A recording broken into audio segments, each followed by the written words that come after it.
All right, Jeff, thanks for doing this with me. Yeah, why don't you go ahead and introduce yourself? Well, hello Calgary, and first off, thank you Ivy for your time. Calgary, my name's Jeff Clauson, and I'm currently in the process of becoming a candidate for the upcoming election, October 20th, 2025 in Calgary, Alberta. It's getting pretty close to the nomination deadline, and I'm still coming out here to announce some of my platform, but due to the numbers of online followers, subscribers, and polls, I will be looking to see what the best benefit for myself and Calgary together will be moving ahead forward to the upcoming election. There might be a way that I step back from this one and follow through with the next election in 4 years, but I believe the message and change is needed now, so I'm still willing here to do it right up to the deadline and be transparent all the way through it. So, what's your your new strategy, would you say? Well, I still want to allow people to hear my platform and my platform ideas, but I can't truly go into full detail because other candidates are following my page and listening to what I am proposing. And I can't afford them to steal any of my ideas that I have thought out fully for them to take and use as their platform ideas, which I've seen already with the climate emergency defuncting, and Sonia Sharp also said an audit. And I brought up I want a third-party audit, but not just for the climate emergency fund. I want it for the whole city of Calgary over the last 2 terms, a decade of times. So, why don't you tell me a little bit about your backstory and how you got here? Well, I was born in Calgary at Foothills Hospital in '81. I'm a 44-year-old male. I've got into politics because I'm tired of seeing how everybody's treated. In politics, it's supposed to be the voters are the boss, and who's ever voted in as the elect is the employee, and I don't see that. I just see people getting taken advantage of. That's a backstory I have through my whole life. And it's affecting too many people where I have to stand up, not only feel to stand up, but I know I have to stand up and start to create change. Now, in my past, I worked for the city of Red Deer for 5 years, but they fired me 5 days before my full pension kicked in. But I started on a sewer truck, and in 2 short years, I was a source control auditor for the wastewater system, and I was also a sworn in bylaw officer. People don't like the way I am at times because I'm very blunt, I'm very honest, and I have no reason to manipulate or mislead in any situation. That is one reason I started to get led out of the city of Red Deer, because the reports I was writing to the mayor's office at that time were being returned to my desk asking me to sign a new report that had none of my words in it, and I refuse to be pushed around like that. So to bring change, 40 years of work experience, I've had a lot of jobs because I stand up and I say no. So if anything, I feel like I'm one of the most experienced candidates with my background and experience just in 5 short years in a municipal backstanding, but every other job I've had with that, from oil patch construction to the service industry. Okay. And why would you say you want to step up and run for mayor now? Well, because change needs to happen now. Just coming here to the interview, there was a person changing their clothes on the C train line. The people smoking meth on the train platforms and then out front of the library. Although out front of the library is not too bad today. Every single day I drive past here on the bus, it's atrocious to see the way people are treating this area and the illicit things they are doing and getting away with. Especially when City Hall is just across the street. Every single window points to this way, and you're telling me every single candidate who's sat in those offices doesn't see a problem there? That's why I'm running. We need change now. All right, so the first issue I want to ask you about is blanket rezoning and what your thoughts are on that. Well, I'm totally against blanket rezoning, especially being involved in the construction and like I have for the past 3 years. I don't want to take the time to process it, to repeal it. I would like to see it ended. Let's get back the established communities Calgary's had for centuries, back to their original single-family dwellings where people can have a backyard and green space to raise their families and not feel congested at the same time.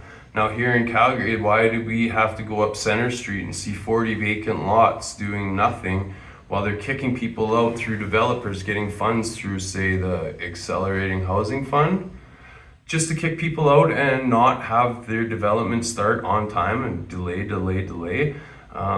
Blanket rezoning has been nothing but a headache, not for just the people who are affected by it, but everyone who is looking to get a positive aspect out of it is now sitting there again, twiddling their thumbs like the rest of us, waiting for something to happen. How would you improve accountability? Well, to improve accountability as elected mayor, you're the top pedestal. You're looking down on everyone, and to do that, the person that I am, the experience I have in the workforce to bring me here, I would like to see the reports. I would like to see the actions and not just talk through administration of what we're doing. I would like to sit down with the city planners and see how they scope their ideas through. Because the first thing here is we got to stop having lawsuits against the city like we do in Marda Loop because of the construction. And in Stephen Ave, there's one possibly coming to fruition because of what they have to deal with on their process. But back to Marda Loop, what I would like to do is have a construction schedule. So you have an area of 6-block radius, you know that there's only one project going on in developed areas already, because obviously, as we've seen with Marda Loop and other areas, businesses, people with low income, they cannot handle dealing with this construction on a constant basis. Moving down the street, not even each block. It's just each parcel of land, each section after. It's atrocious. I work as a temp the last 3 years in the construction business. So I'm sorry, no one can tell me they have more experience of what rezoning has done, because I've been in there building these buildings and tearing them down too. All right, and what would you do to improve transparency? Well, any question that I was asked, I would give the honest answer. Things that might be regarded as, I don't even know the words that these people use, but classified, I would give you the answers around why something was classified without getting myself in trouble if I couldn't give out something that was classified. I would not leave people hanging on the edge wondering what's next. I would leave people sitting there understanding that they will get the information provided to them that they expect in due process and due time. And that would be a huge difference considering what we've seen over the past elected mayors. And what would you do to improve transit safety? This is a big issue for me. I moved back to Calgary in 2020 during COVID to use the transit to obtain work. And not only are the drivers not safe, not only are the passengers not safe, it is a very unsafe system, and we are very fortunate that there's patrons who ride the bus that are willing to stand up to help diffuse different situations. Because drivers don't have weapons, and they still don't have the $15 billion blockades from one of them getting stabbed. And 3 weeks ago, we just had a 13-year-old and 11-year-olds pull guns on the drivers. What I would do is implement a roving transit security system where you would see, and not only see people driving by with security on their vans or their badges, but you would see people on the buses and on the trains. Now, to fully understand my idea, I can't give it out yet, but it wouldn't just be a security guard driving on each bus taking up space. There is a way to make them rover and keep everyone happy and keep the reply time very quickly for whatever incidences may occur on the bus or transit. And you had something you wanted to do with transit and data. Did you want to go into that at all? Well, I can, yeah. I'd like to use an AI system not for people to lose their jobs that they depend on, but use it to make people get to their jobs easier and more accessible through the bus. So if we used an AI program that gathered all the data of transit users, say through a QR code or just an interaction through online apps, where if you board one bus and you're looking to get on another one, you can press on that button which bus you're looking to go to. Because if there's a 2-minute, 3-minute lapse, I would like to see you catch that bus and get to work 10 minutes early instead of always getting ragged at for being 10 minutes late. Only due because the people who are in charge right now do not look past further than their paycheck. And if they're not held accountable from the top and say the mayor, they're not going to make changes that are going to make it more acceptable and easier to ride and use transit. Because in the end, we definitely need our strong transit system in Calgary. Well, building off that, I guess I'll ask you about the Green Line and sort of what your thoughts are on that project. I would like to get in the mayor's office and see exactly what's been holding us back on this Green Line forever, because we just spent $1.2 billion on bus stops for the north section of the Green Line. And everyone was gung-ho and happy and voted for that down, including some of my constituents that are running. They like to waste your money and have zero thought process put into it. As far as the South Green Line, well, it's already supposedly got shovels in the ground. What I would like to see is construction from the Saddle Dome south. Because why are we adding more construction and craziness to downtown? We don't need that right now. We can get people shuttled back and forth. Again, I will think more of what the people need and not what do I need being here in the spotlight, because I will knock out the spotlight. I don't need it. Also too, why are we not in better talks with the province so we can line up the Northern Green Line to a provincial speed train that they keep talking about? And this has been 2 years. And again, we're getting close to the deadline of the election, but why am I the one bringing these things up right now? It's because I can look at the big picture. I don't care about myself. I care about myself around everybody else. And this is the things that I would look to do for you. Tying in the most efficient and making sure your money doesn't get wasted over and over and over. But without efficiency, everything is just going to be blotched up and we're going to have problems to come. What would you do to make the government more efficient? Well, you have to be nice to them, but you have to work with them hand in hand. And I guess it would come to the spot sometimes where you had to put your foot down and say no for the betterment of the people who elected you in to represent, in this case, the city of Calgary. Then that's what you have to do. We can always find an outcome that's a betterment for more than just putting money in the pockets of a few. Because I'm tired of seeing that as well, Calgary. So what is your thoughts on kind of the illegal drug use and how would you tackle that? It drives me insane. Every morning I got to come downtown to my office, and during February I had hernia surgery, so I was out of downtown for 5 weeks. But when I came back downtown, the first thing I noticed is, oh my gosh, does seeing these people every morning ever set your day early with depression?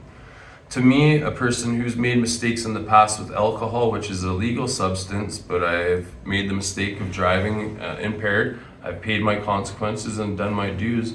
But why am I seeing people on illicit, illegal substances get away with doing what they're doing in public streets? This is Calgary. This is an international tourist destination. We do not need people with free meth pipes lighting up their whatever drugs they're getting from out west right now anyways that aren't being guarded very well off of our streets. We need to get them help, but we also need to understand we've enabled them to this point, so we can't just tell them to stop and take it away. We're gonna need a lending hand for both sides and listen from both sides of the spectrum, because to fix this, yes, it can be done, but it's gonna be unorthodox, just like the unorthodox way that brought us here. And what are your thoughts on the climate emergency? These people are still driving around in gas-powered vehicles. So why are they charging the residents of Calgary for a climate emergency that they're making worse? Yes, we do have to make the climate as clean and prosperous as we can, because if we're living now, we are passing this on to the next generation. And there'll be another one after that and another one after that. And if we don't start leading and acting like role models, no one is gonna understand except for the ideologies of the ones saying there's a climate emergency, who are the ones burning the most carbon into our planet. Transparency, I will bring you.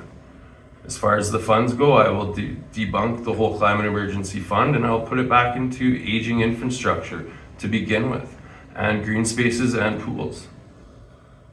All right. And what are your thoughts on the Anti-Racism Action Committee? I was going to ask this question to Kent Hare, but he was wheeling too fast, so he got away from me. But It's a very touchy subject, obviously, but yeah. This world we live in, look at the division that's out there. Political, race, religion. There's more negative things to find out there than there is positive. As far as the anti-race, I wish everyone would wake up in the morning and decide for themselves that they aren't going to be racist. And if every individual woke up deciding that, we would see racism end in a day. So as far as anti-racism goes, stop being a bully. For some people, stop being a pretend victim, because that makes the whole situation worse. And let's start working together. But without seeing someone start that implementing change, people don't know that it can happen. Unless you bring the knowledge, people will not understand. And how about the arts? Do you think there's too much funding for the arts, too little funding for the arts? What are your thoughts on that? Calgary is a huge city of 1.6 million people and growing. Arts, like the music, the paints, but everything that goes with the arts. I believe that we need to have those implemented in our communities, not only for the adults that enjoy things like that, but for kids to experience something new, because if they find something new that they like at a young age, it might be something they do for the rest of their life. We don't need to overfund, because again, if we don't have infrastructure that works, what's the point of having arts buildings with sewer flowing up through the basement every single day? Having our arts buildings like they're building across from the old Olympic Plaza filled with homeless drug needles and drug users, instead of having the accountability of why we spent this money so people can go in there and enjoy it. I would like to bring the arts and just allow them to be available for everyone, but it's not something I'd look to put more money into the system. And if I found there was too much, I would be pulling some of that money back for sure. Do you think the city's made some mistakes in some of their art projects, like the Blue Ring, for example? 100%. What did it prove? I've never seen anything positive in the last 3 years about that thing, except for people taking hacks online about how goofy it is. So obviously, someone was elected saying they would spend wisely for their constituents that voted them in. And again, what did we get? The definition of insanity people is doing the same thing over and over and over and expecting a different result. Why do we see the same names in every election? They want to give you the same result. And I want to stop that for you right now.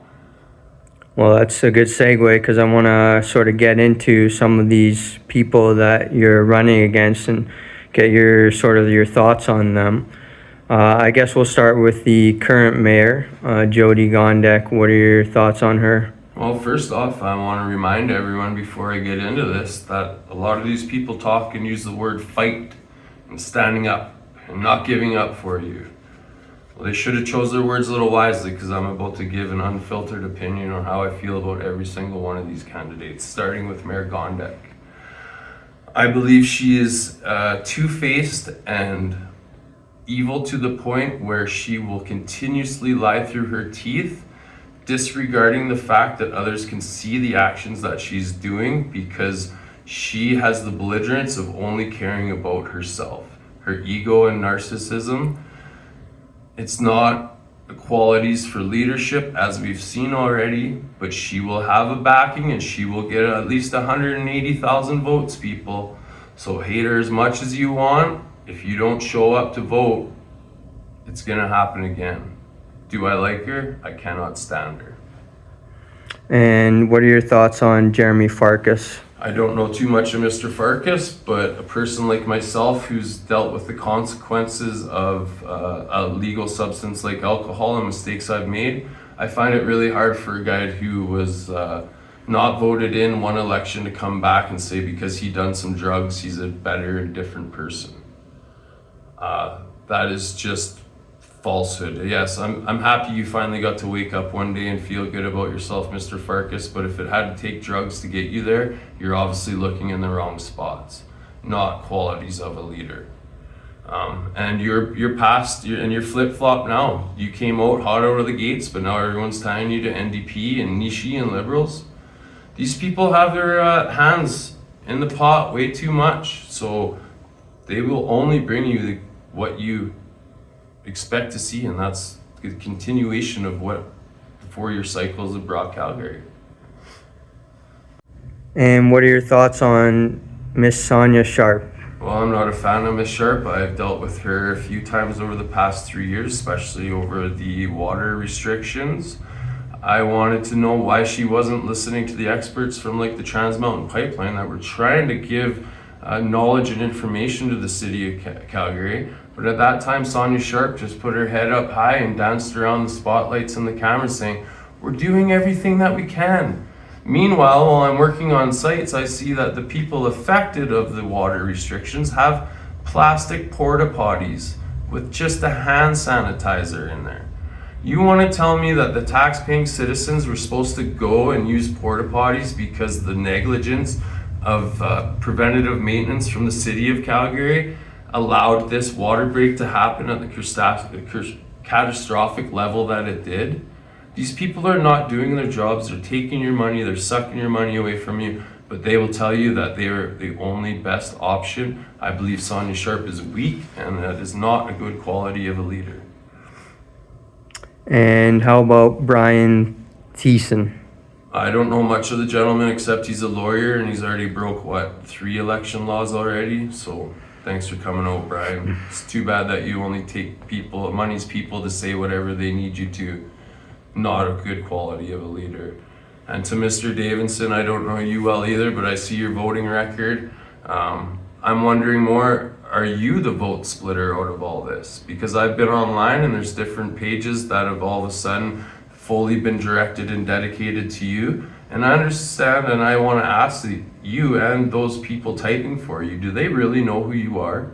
What is the process that got these people to back you, considering you lost so much and you were unheard of for 3 years? Now, if I back out of this race, you will not stop hearing from me. I will take a break, but for 3 years, you will know that I am coming for that mayor seat, because unless someone surprises me and does their job, which I'll give props to, we're gonna need even more fixing in 4 years' time, Calgary. So please, if you do understand my message and you're very like-minded like myself, you need to please stand up and show me, at least online, because without the growing numbers, I don't want to be tagged going into the next election as a vote splitter. And why don't you talk a little bit more about your concern about splitting votes? And because you were talking to me a little bit about that before we started, and so why don't you elaborate a little more on that? And when I first started this journey, people were telling me about vote splitting, but what they didn't understand and I looked into is out of the 1.2 million people, residents at around that time, 700,000 of those voters did not show up. They had no one that they could truly say that they could vote for. So when I first started this, I was going and focusing on those people who don't want to vote because there's no one to vote for. And if there's something I've learned in my 44 years is I can relate with people and they appreciate my honesty. So as getting those people, that's where I found my strength would be to gain in this election and even surprise some people by winning. Yes, I got into this expecting to win, people. This is no joke for me. But now that it's getting closer and stuff and I see the online numbers and everything, yes, the reward is worth the risk. But if I was to lose with 100,000 votes, people would now tag me as a vote splitter, and I cannot have that take away from my passion and true purpose when I run again in the next election. So where I stand right now is what is the best for Calgary, which I know is needed leadership, but also what's the best for Jeff. And that's why it's a little odd, because I never do that before. But you know what? I will look after myself if I have to look after all of you. And the ones that have met me out there already, you know that 100%. It's the ones closest to me that I thought I had support from work, acquaintances. But those ones who won't pick up their phones to sign the needed documents and stuff, they're the ones giving me doubt. Because if they won't pick up their phones, how many people are actually going to show up on October 20th? The past is showing me not too many. So I'll show you love, but I would like to receive a little bit now if I could, Calgary. so if you don't, if you're not successful in this election, do you have a plan or a strategy going forward? I was very distraught that this is even a possibility, that I might not even be fully nominated to run because I don't want to mess with the numbers. But this is not a failure at all. This has been a huge step forward to get my name out there, my platform, my politics. But hey, my ideas won't change. And if they fix them, I'll be the first one to congratulate them. But I don't see them doing that because here we are again, living in the same day over and over every 4 years, Calgary. So no matter what happens, you will hear from me. I will take a small break during the election and probably into the beginning of next year, but I'll be hot on the tail of all these people, and I will be going throughout Calgary for 3 years to let you know you have to show up next time because we will get this done. And I want to ask you about a couple more candidates, some of the maybe more fringe candidates, get your opinion on them. What are your thoughts on Mr. Gustafson? I think Mr. Gustafson's heart is in the right place. I know that he has family ties that go back centuries here in Calgary, but I believe that Mr. Gustafson is not taking this very seriously just from his online posts, and to me it hurts. I know what he wants to do, but what he's doing is just making a mockery out of other independents like myself who are trying to run. But good on him. But again, I don't think he's the right type of leader Calgary needs. And how about the 18-year-old running, Jonah? Jonah, good for you. I like to see young kids and generations step up because it shows you even understand you need the purpose. But just between me and you, but I think I got a little bit more experience that might trump what's needed to lead a city of almost close to 2 million people. But hang in there, pal, and stay active because you never know when you're going to be needed. I learned it the hard way. All right, and since we have a little time, I want to ask you a couple more questions. What were your thoughts on kind of the water main break and the response to that? With my background in the wastewater and sewer systems in Red Deer, like I said, how they weren't maintained over a 10-year period with zero records of maintenance it's baffling. People get fired, people lose their pensions, people get blacklisted for doing work like that. And we have a third-party audit that comes out and says they don't see anything that the city did wrong, and it was bound to happen, and Sonia Sharp coming out saying, hey, I agree with this audit. It just goes to show the lack of understanding of what goes on from the bottom up. These hands have been dirty building everything that gave these people their paychecks, from the oil patch to the construction up. So I'm sorry, they cannot tell me that I do not know what I'm talking about. And what were your thoughts on the new arena deal? That's one Farkas has been very vocal about. Yeah, obviously up in the north, they got a new rink, so that put a little bit of pressure. But again, Calgary, we're a city of almost 2 million people. We needed a new venue. The amount of money and everything spent, I don't agree with it. The contract that favors the owners of the building, I don't like that at all either. But this is something that needed to be done to bring in more revenue into the city of Calgary. Now, how many more millions of dollars is the next mayor willing to just give away because it has to be part of the deal? There will be $0 given away unless new contracts are talked about. If I was your leader as mayor, but it's something that I think that's needed. But I think again, without teamwork, it's just going to be a catastrophe. All right, last question. You talk about Calgary as an international destination. What is your vision to make Calgary into that international destination and attract people like tourists to come here and spend in our city? Well, if we all start working together and lift our heads up from our phones and say hi or smile for people passing by, we'll make them more comfortable and say, hey, I went to Calgary. I felt welcomed. I'd like to clean up the streets so people can see something different from their hometown.